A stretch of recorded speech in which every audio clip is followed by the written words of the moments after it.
ગુણાદાન સ્વામી એમની વાતમાં કીધું છે કે ભેગા થઈને પ્રગટ ભગવાનમાં જોડાવું અને તેમના જ્ઞાનને શીખવું. તો ગુરુહરિના 71માં પ્રાગટ્ય દિને આપણે ભેગા થયા. બધાએ અદ્ભુત વાતો કરી, એમનામાં જોડ્યા અને એમના જ્ઞાનને આપણે ધીમે ધીમે ધીમે શીખી રહ્યા છીએ. મહારાજે બી વચનામૃતમાં કીધું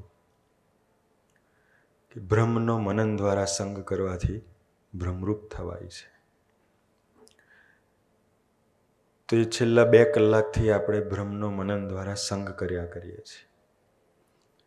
પણ એ નિરંતર કરતા રહીશું તો ધીમે ધીમે બ્રહ્મરૂપ થતા જઈશું. પ્રબોધ સ્વામીજીની ઠાકોરજી પ્રત્યેની ભક્તિનું આપણે દર્શન કર્યું. તો સ્વામીજી એમની પરાવાણીમાં કહેતા કે યોગીજી મહારાજ એવા સાધુ હતા કે શાસ્ત્રમાં કદાચ સાધુતાના કોઈ ગુણ લખવાના રહી ગયા હશે તો એ ગુણોનું દર્શન બી યોગીજી મહારાજના જીવનમાંથી થશે. બાપાને તો આપણે ફિઝિકલી દર્શન કર્યા નથી, પણ આપણે પ્રબોધ સ્વામીજીના કર્યા છે. તો એ પ્રબોધ સ્વામીજીનું જીવન બી એવું છે કે શાસ્ત્રમાં કદાચ કોઈ વાતો લખવાની રહી ગઈ હશે તો પ્રબોધ સ્વામીજીના જીવનમાંથી એનું દર્શન થઈ આવે આપણને. તો ઠાકોરજી પ્રત્યેની ભક્તિનું તો આ તો ખાલી એક ગુણ એમને ગ્રહણ કરેલો, પણ એવા હજારો ગુણો ને ધારીને વિચરણ કરી રહ્યા છે. અને એ બધું આપણા માટે છે. તો પ્રબોધ સ્વામીજીનો બીજો એક એવો સહજ ગુણ એટલે દરેકમાંથી ગુણ લઈ લેવાનો. એમનું જીવન કેવું છે તો જેમ આપણે પુસ્તકનું અનાવરણ કર્યું અક્ષર જતન, તો એવું ઝીણું ઝીણું જતન ખૂબ કરે. આ વખતે અમેરિકાની ધરતી પર હતા, બેન્સલેમ હતા. ત્યાં એક દિવસે રાત્રે થાળ, એક અમરીશ ભક્તને ત્યાં હતો, થાળ પૂરો થયો, પૂજન થયું.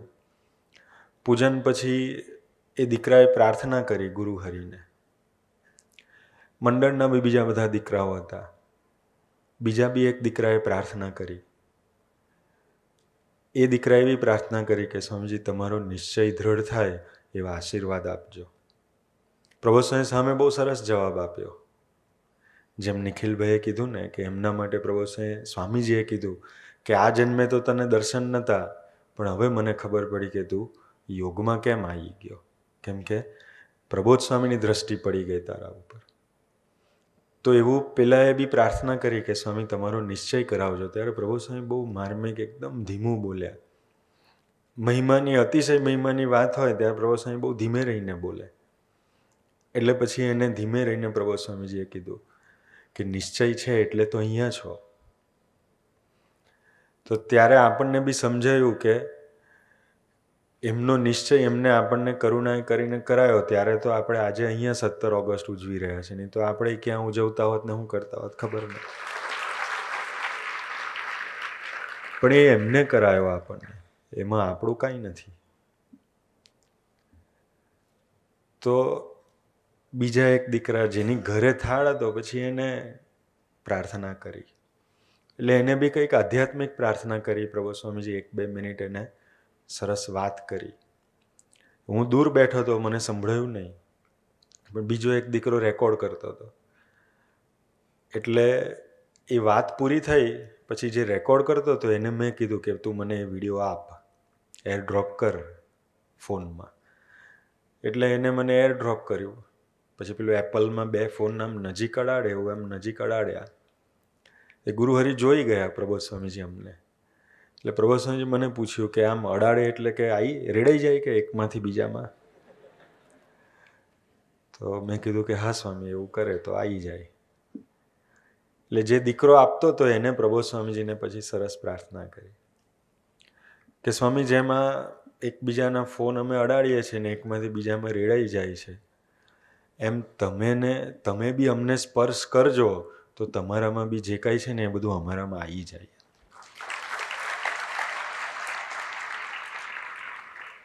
તો પ્રાર્થના એને કરી. પણ જયભાઈએ સરસ કીધું ને કે સ્વામીજી તો આપણને મળ્યા હતા, પણ પ્રબોધ સ્વામીજી ના મળ્યા હોત તો એ સ્વામીજીની બી ઓળખાણ ના થાત. અને આવા પ્રગટ ભગવાન મળે તો કરવાનું શું એ આપણને ખબર ના પડત. તો પ્રબોધ સ્વામીજીએ એને કરેક્ટ કર્યો. એની વાત તો ખોટી નથી કે તમે અમને સ્પર્શ કરો તો તમારું અમારામાં આવી જાય, વાત તો કેટલી સરસ છે. પણ પ્રબોધ સ્વામીજી આગળની વાત એને કરી. અમે 3 દિવસથી એ સિટીમાં વિચરણ કરતા હતા પ્રબોધ સ્વામીજી સાથે. બેનસાલેમમાં આજે 3જો દિવસ હતો, એ દિવસે છેલ્લો. પ્રબોધ સ્વામીજી એને કીધું કે 3 દિવસથી આ જ કરીએ છીએ ને. તો આપણે એનો વિચાર કરીએ તો કેટલા ભાગ્યશાળી છીએ કે આગળનું જવા દો, પણ 2.5 વર્ષથી ગુરુ હરિ પ્રબોધ સ્વામીજી આપણને એ જ વસ્તુ કરાવી રહ્યા છે કે તમારે માંગવાની બી જરૂર નહીં પડે કે સ્વામી આપો. પ્રભુ સ્વામી એવું કહેવા માગતા હતા કે હું તો નિરંતર તમને આપી જ રહ્યો છું, હવે તમે ભરજો પણ પછી મારામાં. તો આજે એમનો પ્રાગટ્ય દિન ઉજવવા ભેગા થયા છે. આપણે એમનામાંથી કંઈક અહીંયાથી ભરીને જવાનું છે. થોડું ઘણું બ્રહ્મનો સંગ કરી મનન દ્વારા ભ્રમરૂપ થઈને અહીંયાથી જવાનું છે. ધીમે ધીમે ધીમે થાય. પણ એમનો સહજ ગુણ તો કે કોઈનામાંથી ગુણ લઈ લેવાનો. આ વખતના વિચરણમાં એક દિવસ વિચરણથી ત્યાં પારસીપની ન્યૂજર્સી મંદિરે આવતા હતા. રસ્તામાં 40 મિનિટનો ડિસ્ટન્સ હતું. ગાડીમાં બેઠા એટલે એક ભાઈને પ્રબોધ સ્વામીજી સાથે વાત કરવાની હતી ફોન પર ખાનગી. વિજયભાઈને ખબર હતી એટલે 40 મિનિટનું ડિસ્ટન્સ હતું, ગાડીમાં ફ્રી હતા એટલે એમને થયું કે વાત કરાવી દઈશું. વિજયભાઈએ ફોન કર્યો તો એ ભાઈએ ઉપાડ્યો નહીં. પછી થોડી વાર રહીને એ ભાઈનો પાછો આવ્યો તો વિજયભાઈને બીજો ફોન ચાલતો હતો એટલે એંગેજ આવ્યો. પાછો વિજયભાઈએ કર્યો તો ફરી એ ભાઈએ ઉપાડ્યો નહીં. એટલે આ બધી પ્રોસેસમાં ઓલમોસ્ટ મંદિર નજીક આવી ગયું. એટલે મંદિર લગભગ હવે 3-4 મિનિટના ડિસ્ટન્સ પર આવી ગયું અને પેલા ભાઈનો ફોન આવ્યો. હવે એ થોડા મોટા વ્યક્તિ હતા એટલે ફોન આપવો બી પડે અને રાતના મોડું બી થઈ ગયેલું. એટલે ફોન આપીએ તો જેમ પાર્થભાઈ આપણને વિડીયોમાં કીધું કે પ્રબોધ સ્વામીજી પાછા બેસીને વાત કરે અને વાત પૂરી થાય એટલે મોડું થાય. રાતનું હજી 20 મિનિટનું વોકિંગ બાકી હતું. મંદિરે બહુ દિવસ પછી જતા હતા એટલે બધા ભક્તો બી દર્શન કરવા માટે ઊભા હોય અને પછી આરામમાં જાય એટલે ઘણું મોડું થઈ જાય. એટલે વિજયભાઈને થોડુંક વિચાર આવ્યા, સાથે અમે બી બધા હતા એટલે થોડું આંખોમાં વાત થઈ કે શું કરીએ, આપીએ ના આપીએ. પણ એવા વ્યક્તિનો ફોન હતો કે પછી આપવું પડે એટલે પછી ફોન આપ્યો. એમને ખાનગી હતી એટલે પ્રભુ સ્વામીજી તો કાનમાં લઈને વાત કરી. પણ એ ભાઈએ પહેલું વાક્ય પ્રભુ સ્વામીજીને ફોન પર એવું કીધું હશે કે સ્વામીજી તમારી 2 જ મિનિટ લઈશ, વધારે નહીં. પ્રભુ સ્વામી એમની વાત સાંભળી, જે કંઈ જવાબ આપવાનો હતો, આશીર્વાદ આપવાના હતા આપ્યા. મંદિરવાળી જે આપણી સ્ટ્રીટ છે, ગલી છે, એની અંદર કાર વરી ગઈ અને મંદિર ખાલી 50 ફૂટ દૂર હશે ત્યાં એ ભાઈનો ફોન પત્યો અને પ્રભુ સ્વામીએ ફોન વિજયભાઈને આપ્યો. વાત ખાલી આટલી જ છે. પણ જેવો ફોન પ્રબોધ સ્વામીજી વિજયભાઈને આપ્યો એવું વાક્ય પ્રબોધ સ્વામીજી બોલ્યા કે આ ભાઈ સિન્સિયર કહેવાય. એને 2 મિનિટ કીધી તો કે 2 મિનિટમાં પતાવી દીધું. પણ એ એમનું જીવન દર્શન છે કે વાત કેટલી બધી નાની છે. આપણા જીવનમાં તો આવું બધું રૂટીનમાં જતું રહેતું હોય. કોકના સારા ગુણ, કોકની સારી સિન્સિયરિટી, કોકનું સારું દર્શન, આપણને એમ હોય કે છે જ ને, હવે એમાં શું, આપણું બધું એમાં શુંમાં જતું રહે. પ્રભુ સ્વામીજી આટલી નાની નાની વસ્તુમાં બી ગુણ લઈ અને પોતાનું કેવી રીતે કરવું, આપણે એમનામાંથી જો કોઈ શીખવા જેવી વસ્તુ હોય તો એ છે કે પોતાનું કેવી રીતે કરવું. એ નિરંતર પોતાનું કરી રહ્યા છે. આજે એમના અમૃત પર્વનો પહેલો સોપાન ઉજવાશે.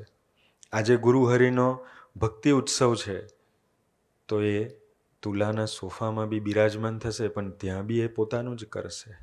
એવા એ અદ્ભુત ફોકસ્ડ પર્સન છે. આપણે એમના જેવા થવાનું છે, પોતાનું કરવાનું છે.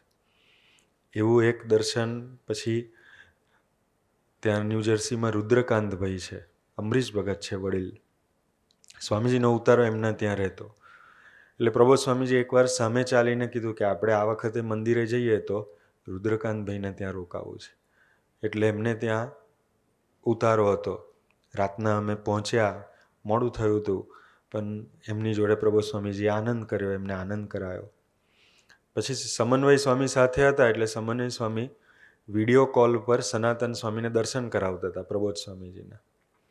પ્રબોધ સ્વામી તો રુદ્રકાંતભાઈ જોડે વાત કરતા હતા.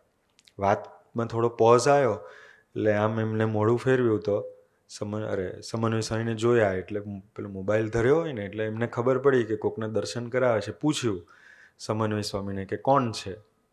એટલે સમન્વય સ્વામી કીધું કે સનાતન સ્વામી છે. વિડીયો કોલ પર દર્શન કરતા હતા સનાતન સ્વામી. એમને કીધું કે સનાતન સ્વામી છે.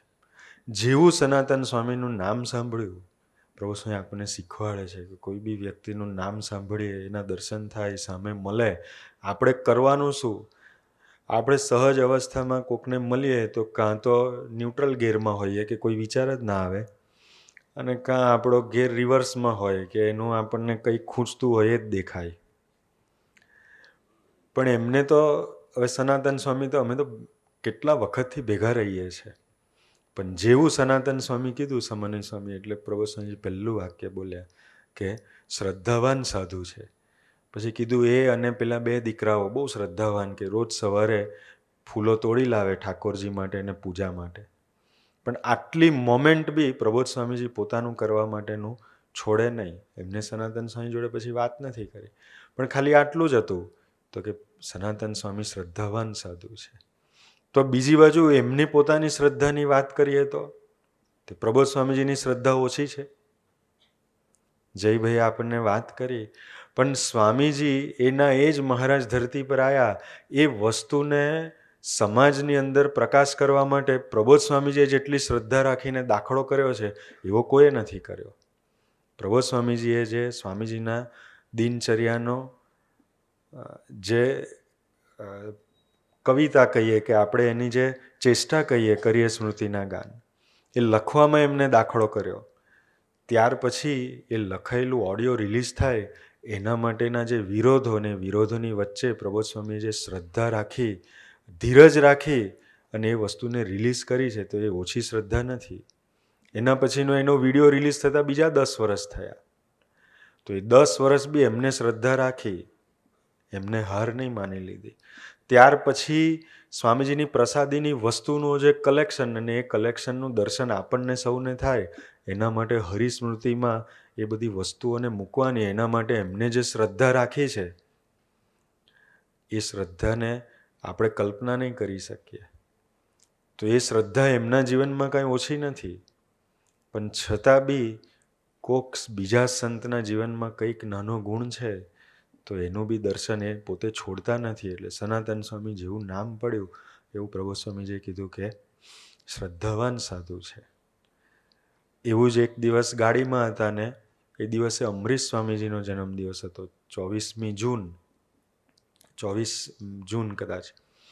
અને પ્રબોધ સ્વામીજીએ દર્શન આપ્યા વિડીયો કોલ પર. પછી અમરીશ સ્વામીએ પ્રાર્થના કરી, પ્રાર્થના સ્વીકારી, એમને આનંદ કરાયો.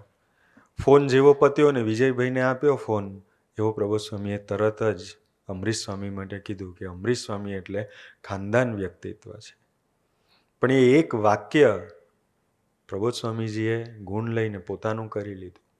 તો એ આપણને દર્શન કરાવે છે કે આપણે બી એવું અરસપરસ રહીએ છીએ તો એકબીજાના ગુણ લેતા થવું છે. એ વ્યક્તિમાંથી બી ગુણ લે, પરિસ્થિતિમાંથી બી ગુણ લે. ગુણાતાન સ્વામી એમની વાતમાં બહુ સરસ વાત કરી છે કે દેશકાળે મતી ફરી ન જાય તે માટે અમે મશાલ ધરીને બેઠા છીએ. તો 2 વર્ષ પહેલાં બી દેશકાળ આવ્યો, ગુરુહરિ સ્વામીશ્રી સ્વધામ પધાર્યા ત્યારે આપણા સૌની મતી ફરી નહીં ગઈ ને, એનું કારણ ગુરુહરિ પ્રબોધ સ્વામી મશાલ ધરીને બેઠા હતા. એ તો ફરી જાત મતી, એનું ઋણ ચૂકવાય એવું નથી. મતી ક્યારે ફરી જાય ને ખબર ના પડે, હજી હોય ફરી જાય, પણ એ નિરંતર મશાલ લઈને વિચરણ કરી રહ્યા છે. પણ એ પરિસ્થિતિમાં બી આપણી મતી ફરી ના જાય એના માટે પ્રબોધ સ્વામીજી નાનું આપણું જતન કરે. હરિધામ હતા એકવાર અને ઉનાળાનો સમય હતો, એટલે એમની રૂમેથી પ્રભુ સ્વામીજી સામે યોગી આશ્રમ જમવા જતા હતા. મે મહિનો હતો, એકદમ ગરમ પવનને લૂ વાતી હતી, જોડે પ્રભુ દર્શન સ્વામી હતા. એટલે રૂમેથી નીકળ્યા અને પવનનો એક પેલું લહેરખી આવી, લૂ વાતી હતી, એટલે પ્રભુ સ્વામી બોલ્યા કે જો કેવો મીઠો પવન આવે છે. હવે ઉનાળા મે મહિનાનો પવન હતો, કઈથી મીઠો હોય? થોડે આગળ ગયા ને, અમરીશ હોલ પૂરો થયો અને ફરી પવનનો લહેર આવી, એટલે ફરી પ્રભુ સ્વામીજી બોલ્યા કે જો કેવો મીઠો પવન આવે છે. થોડા આગળ ચાલે એટલે ત્રીજી વાર પવન આવ્યો ને પછી ત્રીજી વાર બી બોલ્યા કે કેવો મીઠો પવન આવે છે. એટલે પ્રભુ દર્શન સ્વામી સાથે હતા. પછી જમવા ગયા. એટલે જમતા જમતા પ્રભુ દર્શન સ્વામીએ પૂછ્યું કે સ્વામી, આપે જે પેલું કીધું કે પવન કેવો મીઠો આવે છે, એટલે ઘણીવાર પ્રભુ સ્વામીજી આનંદ કરતા હોય. ત્યાં યુએસએના વિચરણમાં હતા, તો ગાડીમાં હોય ને તો એ કોઈ બી બોર્ડ કે પાટિયું જોવે એટલે આનંદ કરાવે. એટલે બર્ગર કિંગનું પાટિયું જોયું તો કે જો ગડબડ કિંગ ચાલ્યું, એવો આનંદ કરાવે.